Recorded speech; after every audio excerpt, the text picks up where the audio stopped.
जय हिंद। आज के वीडियो में बहुत ही महत्वपूर्ण प्रश्न की चर्चा करने वाला हूँ।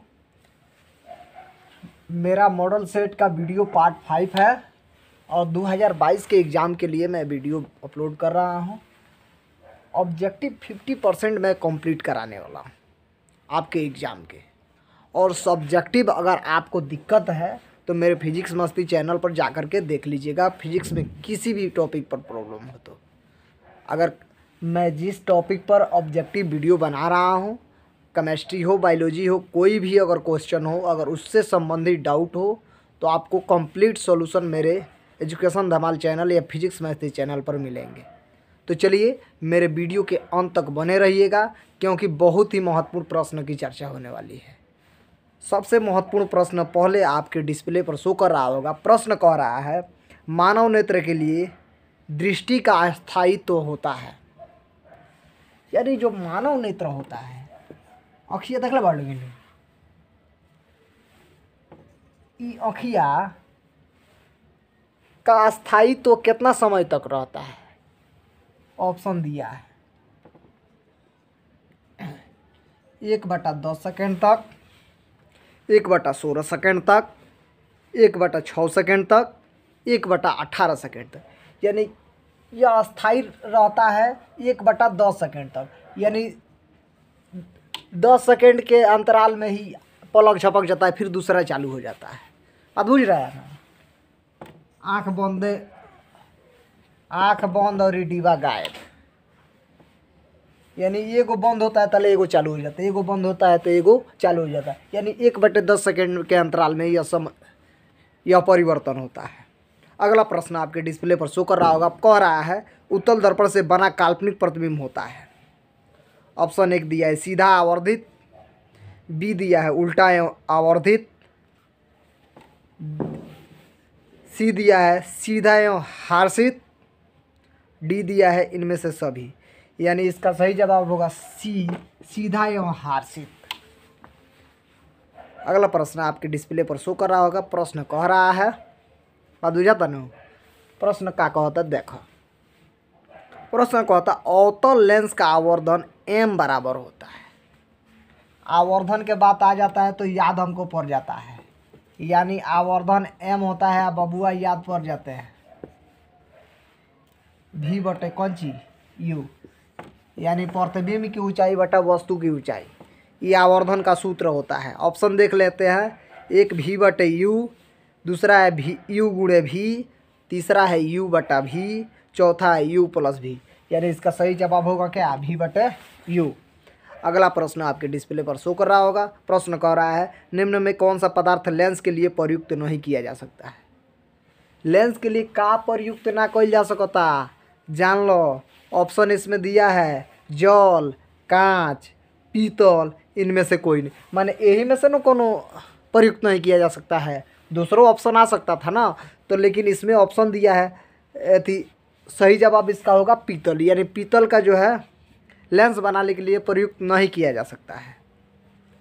अगला प्रश्न आपके डिस्प्ले पर शो कर रहा होगा। प्रश्न कह रहा है, निम्नलिखित में कौन सा प्रकाश के अपवर्तन के नियम के लिए सही है? प्रकाश के अपवर्तन के नियम कई गो?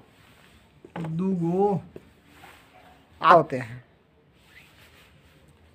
आपतित किरण, अपवर्तित किरण तथा आपतन बिंदु पर डाला गया अभिलंब क्या होते हैं? तीनों एक ही तल में होते हैं और आपतन कोण हमेशा अपवर्तन कोण के बराबर होता है। बात समझते रहिएगा। अगला प्रश्न आपके डिस्प्ले पर शो कर रहा होगा। प्रश्न कह रहा है, किसी वस्तु का प्रतिबिंब आँख के जिस भाग पर बनता है वह है। माने किसी वस्तु का प्रतिबिंब अखिया के कौना भाग पर बनेला, जान लो। ऑप्शन दिया है कार्निया, बी दिया है रेटिना, सी दिया है पुतली और डी दिया है आइरिस। यानी इसका सही जवाब होगा बी, रेटिना। अगला प्रश्न आपके डिस्प्ले पर शो कर रहा होगा। कह रहा है, हमारे घरों में जो विद्युत आपूर्ति की जाती है वह है 220 वोल्ट की दृष्ट धारा, 12 वोल्ट पर दृष्ट धारा होती है, सी 220 वोल्ट पर प्रत्यावर्ती धारा होती है और डी 12 वोल्ट पर प्रत्यावर्ती धारा होती है। यानी इसका सही जवाब होगा सी, 220 वोल्ट पर। 220 वोल्ट पर यानी एसी जनित्र होते हैं। अब समझ आ गया ना। अगला प्रश्न आपके डिस्प्ले पर शो करा होगा, कह रहा है कॉली चूना का रासायनिक सूत्र क्या होता है। कॉली चूना का रासायनिक सूत्र इसके पहले वाले पार्ट में भी बताए थे, लेकिन सेकेंड मॉडल सेट में भी यह प्रश्न पूछ दिया है, तो यानी समझिए कितना इंपॉर्टेंट है। CaOH का होल ट्वाइस, यही इसका सही जवाब होगा। अगला प्रश्न आपके डिस्प्ले पर शो करा होगा। प्रश्न कह रहा है जल के विद्युत अपघटन में कैथोड पर कौन सा गैस मुक्त होता है। जल का जो विद्युत अपघटन होता है तो कैथोड और एनोड दुगो होता है, एगो प्लस और एगो कंची माइनस, यानी कैथोड एनोड। तो कह रहा है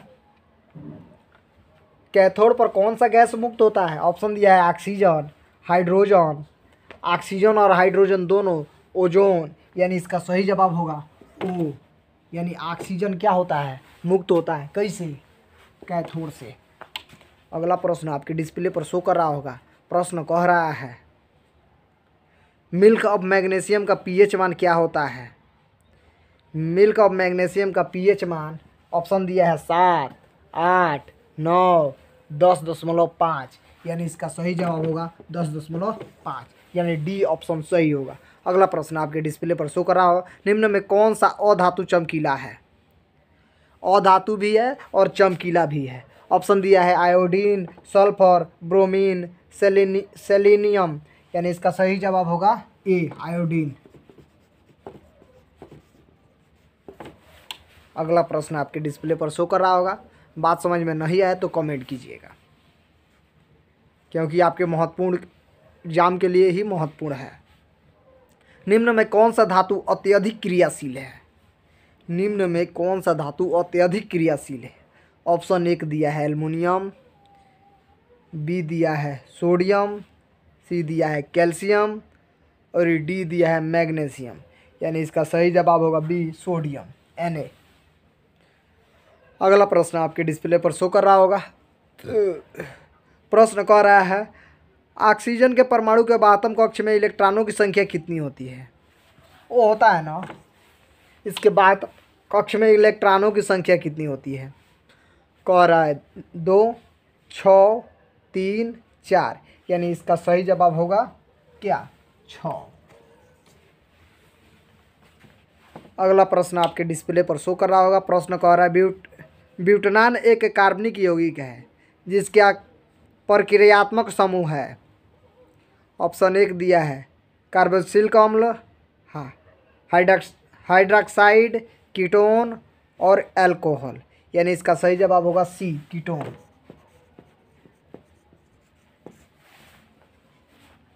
अगला प्रश्न आपके डिस्प्ले पर शो कर रहा होगा। कह रहा है संचार क्रायोलाइट किस धातु का अयस्क है। संचार क्रायोलाइट किस धातु का अयस्क है। कह रहा है तांबा, लोहा, एल्युमिनियम, मैग्नीशियम, यानी इसका सही जवाब होगा सी, एल्युमिनियम का। ठीक है। अगला प्रश्न आपके डिस्प्ले पर शो कर रहा हो। कह रहा है एल्कीन का सामान्य सूत्र होता है। अब सुनिए तो यो पूछने वाला बात है। CnH2n होता है, CnH2n होता है। ठीक है।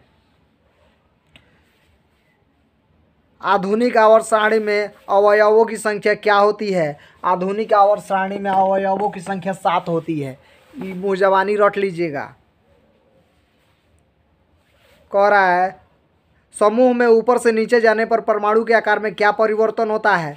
समूह में ऊपर से नीचे जाने पर परमाणु के आकार बढ़ता है, यानी इसका साइज क्या होता है, बढ़ता है। अब ये सब प्रश्न जो है इसको याद रखिएगा तब मजा आएगा, क्योंकि ये सब ऑप्शन वाला नहीं है, ये याद करने वाला है। इनमें एग्जाम बोर्ड जो है भूलिएबे नहीं करेगा, डायरेक्ट सब प्रश्न है और डायरेक्ट से इसका आंसर दीजिए। अगला प्रश्न, निम्न में कौन सा असंतृप्त हाइड्रोकार्बन है।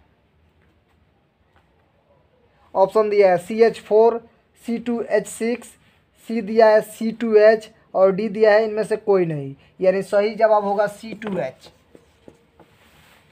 अगला प्रश्न, ऑक्सीजन की संयोजकता क्या होती है। ऑक्सीजन की संयोजकता हमेशा 2 होती है। अगला प्रश्न, अम्लीय वर्षा के जल का पीएच मान क्या होना चाहिए? अम्लीय वर्षा के जल का पीएच मान 5.6 से कम होना चाहिए। 5.6 से कम होना चाहिए, इससे ज़्यादा नहीं होना चाहिए। अगर आपको वीडियो अच्छा लगा हो तो लाइक कीजिए, कमेंट कीजिए और इस शेयर कीजिएगा। धन्यवाद।